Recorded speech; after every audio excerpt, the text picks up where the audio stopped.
जय गुरुदेव दत्त। ओं वागीश्वर्ये नमो नमः। दत्तात्रेयाय नमः। दक्षिणामूर्तये नमः। गुरुपादिकेभ्यो नमो नमः। गणपतये नमः। वक्रतुंड महाकाय सूर्यकोटि समप्रभा निर्विघ्नं कुरु मे देव सर्वकार्येषु सर्वदा प्रार्थनापूर्वक नमस्कारान् समर्पयामि। गणपति अनुग्रह प्रसादिद्धिरस्तु। ఇప్పుడు మనం చెప్పే మాట ప్రతిదీ కూడా భగవద్ అనుగ్రహంలో చెప్తున్నట్టుగా భావన చేయండి. ఇప్పుడు మనం సరస్వతి యొక్క అనుగ్రహం వల్ల సింహరాశి వారికి ఎలా ఉండబోతుంది, వారి యొక్క లక్షణాలు గుణగుణాలన్నీ కూడా వివరంగా తెలుసుకుందాం. సింహరాశిలో పుట్టినవారు, సింహరాశి యొక్క లక్షణం ఎలా ఉంటుందంటే ఒక రాజరికంగా ఉంటుంది. అందరి ముందు తనే ఫోకస్ అవ్వాలి, అంటే తన వెలుగు అందరూ, అంటే ఆ వెలుగు అంతా కూడా అతని మీదే పడుతుంటుంది అన్నమాట. వాళ్ళు రాజులు అవుతుంటారు, ఒక రాజరికంగా బతుకుతుంటారు, వాళ్ళు చాలా ప్రణాళికబద్ధంగా ఉంటారు. అయితే వీరు శిక్షణ అంతే ఉంటుంది, వీరు పెరిగే విధానం అంతే ఉంటుంది, వీరి గాంభీర్యం అంతే ఉంటుంది, వీరి నడవడి కూడా అంతే ఉంటుంది. ఒక రాజులాగా, మహా గొప్ప వ్యక్తిలాగా నడుస్తుంటారు. అందుకని ఎక్కువ మంది, చాలామంది కూడా సింహరాశిలో పుట్టినవారు కానీ, సింహలగ్నం పుట్టినవారు కానీ, ప్రభుత్వ ఉద్యోగం సొమ్ము కానీ, లేదా ప్రభుత్వ సంస్థలు లాంటి పెద్ద పెద్ద సంస్థల్లో కానీ వీరు దాంట్లో ఉండడానికి ఎక్కువ అవకాశం ఉంటుందన్నమాట. అంటే వారి ద్వారా వీరి కింద చాలామంది పనిచేసేట్టుగా ఉంటుందన్నమాట. వీరు ఒక వ్యవస్థని నడుపుతూ ఉంటారు. అలాగే సింహరాశి ఆడవాళ్ళు ఉంటే కనుక వాళ్ళు చాలా ధార్మికమైన సేవలు చేస్తుంటారు, చాలా పెద్ద పెద్ద పనులు చేస్తుంటారు, వాళ్ళు పెద్ద పెద్ద పనులు చేయిస్తుంటారు కూడా, సంస్థలు పెడుతుంటారు, ఎక్కువ ధనాన్ని సేకరించి చాలామంది పేదలను కాపాడుతుంటారు కూడా. ఇదంతా కూడా ఒక వ్యవస్థ. వీరితో ఉన్న పార్ట్నర్స్ అంతా కూడా ఒక ప్రణాళికబద్ధంగా జీవితం నడిచిపోతుంటుంది. సింహలగ్నంలో పుట్టినవారు కానీ, సింహరాశిలో పుట్టినవారు కూడా వీరి జీవితం అద్భుతంగా ఉంటుంది. అయితే వీరికి ఈ లక్షణాలు ఉంటాయి కదా. సింహరాశిలో ఈ రాశిలో ఈ మాసం పుట్టిన వారికి ఎలా ఉండబోతుందంటే, ఈ గురుడు సంచారము ఈ సింహరాశి వారికి భాగ్యంలో ఉండటం వల్ల, అంటే గురుడు భాగ్యంలో ఉండటం వల్ల వీరు పొజిషన్, చాలా అద్భుతమైన పొజిషన్లో ఉంటారు. వీళ్ళు మంచి పోలీస్ డిపార్ట్మెంట్లో కానీ, లేదా ఉన్నత స్థితిలో కానీ, లేదా వీళ్ళ చుట్టుపక్కల అందరూ కూడా మంచి, వీళ్ళు సహాయం చేసే వ్యక్తులుగా కానీ, పెద్ద పెద్ద హోదాలో ఉన్నవాళ్ళు కానీ ఎక్కువ అవకాశాలు ఉంటాయి. అలానే వీరికి ఏం జరుగుతుంది, ఈ సింహరాశి వారికి భాగ్యంలో గురుడు వల్ల పితృధనము సమృద్ధిగా లభిస్తుంది. పితృ సంబంధమైనటువంటి సోదర ధనాన్ని కూడా లభిస్తుంటుంది. అలానే వీరికి అష్టమంలో రాహు సంచార ప్రభావం వల్ల కొన్ని సమస్యలు, అనుకోని సంఘటనలు, కొంచెం కార్య విఘ్నాలు జరగడము కొన్ని రావడానికి ఛాన్స్ ఉంటాయి. ఇందువల్ల రాహు ప్రభావం. మనం ఏం చేయాలి, రాహు అలా ఉండడం వల్ల అష్టమంలో రాహు ప్రభావం ఉంటుంది కనుక రాహుకి తప్పనిసరి శ్లోకం రాహవే నమః అని శ్లోకం చేయడం కానీ, లేదా గో ప్రదక్షిణ చేయడం కానీ చేయడం మంచిది. ద్వితీయంలో కేతు ఉండడం వల్ల, కన్యలో కేతు ఉండడం వల్ల మంచి వాక్చాతుర్యం ఉంటుంది, ఎలా మాట్లాడాలి అని ఒక మంచి నైపుణ్యత ఉంటుంది. కుటుంబం పట్ల కలహం కూడా ఉంటుంది, కుటుంబం పట్ల అంత అనుకూలత కూడా లేకపోయి ఉండొచ్చు.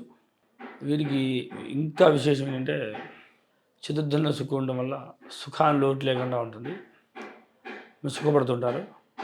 ఆ సుఖం కూడా సంపూర్ణ సుఖం అనుభవించే సమయం కల్లా లాస్ట్ మినిట్లో ఎవరో వచ్చి వాళ్ళు తీసుకెళ్తుంటారు, ఏదో పని మీద తీసుకెళ్ళిపోతుంటారు. నెలలో అన్ని భోగాలు సమృద్ధిగా ఉంటాయి, కానీ ఆ భోగంలో కూడా కంప్లీట్గా అనుభవించలేకపోతుంటారు. అంటే 100% కూడా దాన్ని అనుభవించాలన్నమాట. అది అనుభవించడానికి యోగ్యదాయకంగా ఉంటుంది.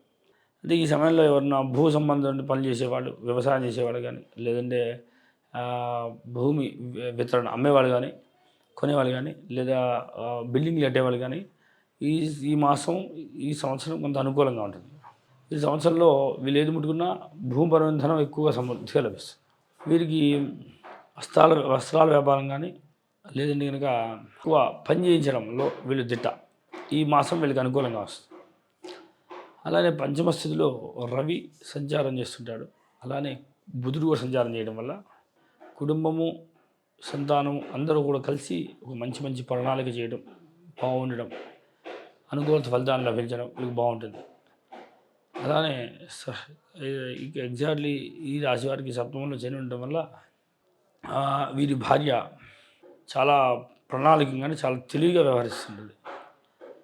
ఆలోచన కూడా చాలా గొప్పవే, అదేమి రిమార్క్ ఏం కాదు, అది కూడా బ్రహ్మాండంగా ఉంటుంది.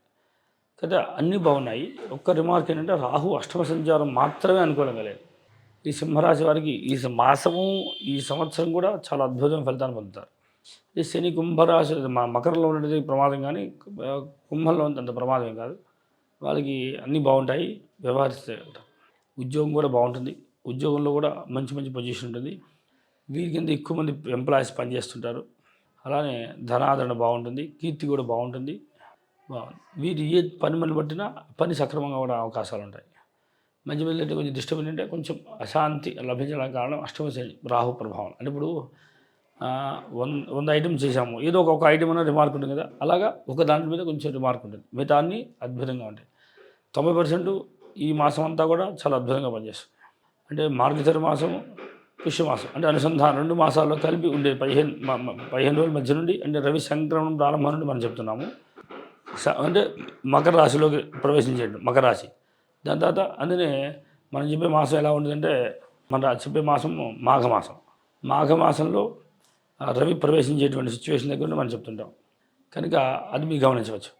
అయితే ఇలా ఉండేటువంటి వాళ్ళకి రవి బాగున్నాడు కనుక, మంచి స్థితిలో ఉన్నాడు కనుక సంతానం కలిగిన వాళ్ళు కూడా ఇప్పుడు సంతానం కలుగుతుంటారు. సంతానం వల్ల మంచి లాభాలు పొందుతుంటారు.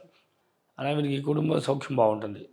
తర్వాత వీరికి విశేషమైన మంచి మంచి ఆదరణ లభిస్తుంటుంది. వీరి ప్రణాళికలు బాగుంటాయి, జీవనశైలి బాగుంది, మంచి మంచి ఆలోచనలు కలుగుతుంటాయి, గొప్ప గొప్ప విషయాలు తెలుసుకుంటూ ఉంటారు. వీళ్ళు అది రాజకీయాల్లో ఉన్నట్టయితే రాజకీయంలో మంచి ఆదరణ పొందుతారు, రాజకీయాల్లో మంచి పేరు సంపాదిస్తారు. అది వీళ్ళు ఉద్యోగాలు చేసి ఉద్యోగంలో మంచి పేరు సంపాదిస్తారు. వీళ్ళు ఏ వృత్తిలో ఏది చేస్తారో ఈ మాసం మొత్తం వీళ్ళకి చాలా అనుకూలంగా ఉంటుంది. సంవత్సరం వరకు కూడా సింహరాశి వాళ్ళకి చాలా అద్భుతమైన లైఫ్. సడన్గా సర్ప్రైజ్ అన్నమాట. సడన్ సర్ప్రైజ్లు అన్నీ కూడా దీనిలో జరుగుతుంటాయి. ఊహించేటువంటి ప్రమోషన్లు, ఊహించిన స్థానం, ఊహించిన గొప్పతనాలన్నీ కూడా ఈ మాసంలో వీరికి నడుస్తుంటాయి. కనుక సింహరాశి వారికి అద్భుతంగా ఉందని చెప్పచ్చు. అదే వ్యాపారం చేసే వాళ్ళకి కూడా అద్భుతంగా ఉందని చెప్పచ్చు. వ్యాపారం చేసే వాళ్ళకి కూడా బాగా కలిసి వస్తుంటుంది. వ్యాపారం ఒకటి, ఉద్యోగం ఒకటి, రాజకీయాలు ఒకటి, తర్వాత పొలం పని చేసుకునే వాళ్ళు, వ్యవసాయం చేసేవారికి వారికి కూడా బాగుంటుంది. తర్వాత సముద్రయానం చేసేవారికి, ఓకేనా, తర్వాత ఎన్విరాన్మెంట్ డిపార్ట్మెంట్ సంబంధించిన శాఖల్లో పనిచేసే వాళ్ళకి ప్రమోషన్ రావచ్చు, దాంట్లో కూడా బాగుంటుంది. ఇప్పుడు ఉద్యోగం లేని వాళ్ళు కూడా ఉద్యోగం వచ్చే అవకాశాలు ఎక్కువ ఉంటాయి సింహరాశి వాళ్ళకి. వీళ్ళు ఎగ్జామ్ రాసినా ఎగ్జామ్లో ఎక్కువ దగ్గరగా వీళ్ళు ఉత్తీర్ణులయ్యే అవకాశాలు ఎక్కువ ఉంటాయి. తర్వాత వీరికి ఇంకా విశేషంగా బంధువులతో మంచి పరిచయాలు ఉంటాయి. మంచి బంధువులు అంతా అనుకూలంగా ఉంటుంటారు. కుటుంబం బాగుంటుంది, చాలా ప్రణాళికబద్ధంగా ఉంటుంది సింహరాశి వారికి. సింహరాశి వారి ఒక్కరి మార్గం రాహు ఒక ప్రభావం ఒకటే, అన్నీ బాగున్నాయి. కానీ మనం ఈ సంవత్సరము మొత్తం భాగ్యంలో గురువు ఉండడం వల్ల కొంత మంచి లైఫ్ ఉంటుంది. అలానే వీళ్ళ గ్రహాలు మారుతుంటారు, కానీ వీళ్ళెవరి ప్రమాదం ఏం కాదు. ఒక సప్తమ శని కూడా మంచిదే, కానీ అష్టమంలో రాహు మాత్రమే కొంచెం ప్రమాదకారి. అది అష్టమ రాహు అయినా కూడా గురుడు ధార్మికుడు కనుక ఎంతైనా అంత ప్రభావితమై ఉండదు కనుక జీవన ప్రయాణం బాగుంది. తర్వాత ఇంకా చెప్పాలంటే వీరికి విదేశీయాలకు వెళ్ళడానికి కానీ, విదేశీ ప్రయత్నాలు చేయడానికి కూడా బుధుడు బాగా సహకరిస్తాడు. కనుక బుధుడు అనుకూలంగా ఉన్నాడు కనుక మంచి మంచి ప్రణాళికబద్ధమైన జీవితం బాగుంటుంది. మీరు ఎక్కడికైనా వెళ్ళచ్చు, ప్రమోషన్లు పొందొచ్చు, ఏ పొజిషన్కి వెళ్ళచ్చు, బాగుంటుంది. అదే కనుక ఈ సమయంలో వీరికి చిత్ర పరిశ్రమలో కనుక ఉన్నట్టయితే దాంట్లో మీరు మంచి పేరు సంపాదిస్తారు. ఒక సినిమా హీరోలాగా ఎదగడానికి కూడా అవకాశాలు ఉంటాయి. ఇది సినీ ఇండస్ట్రీ కూడా చాలా అద్భుతంగా ఉంటుంది వీళ్ళకి ఇప్పుడు మాసం బాగా కలిసి వస్తుంది. సంవత్సరం అంతా కూడా లాభదాయకంగా ఉంటుంది, అంత అనుకూలంగా ఉంటుంది. అంటే లాభం కన్నా కూడా భాగ్యం సమృద్ధిగా ఉంటుంది. అదే లాభం ఉత్తగా ధనం వస్తుంది కనుక భాగ్యం సమృద్ధిగా ఉన్నట్టు లెక్క. అంటే పెద్ద ధనాన్ని, సోదర ధనాన్ని వీళ్ళు పొంది ఉంటారు. లాభం అనేది వీళ్ళు ఇబ్బంది పడక్కర్లా, లాభం ఇప్పుడు వీళ్ళు ఆనందాన్ని ఇస్తుంది, సుఖంగా ఉంటారు. రాశివారి సింహరాశి వారికి ఈ మాసము సంవత్సరం కూడా అద్భుతంగా ఉంది. జై గురుదేవ దత్త.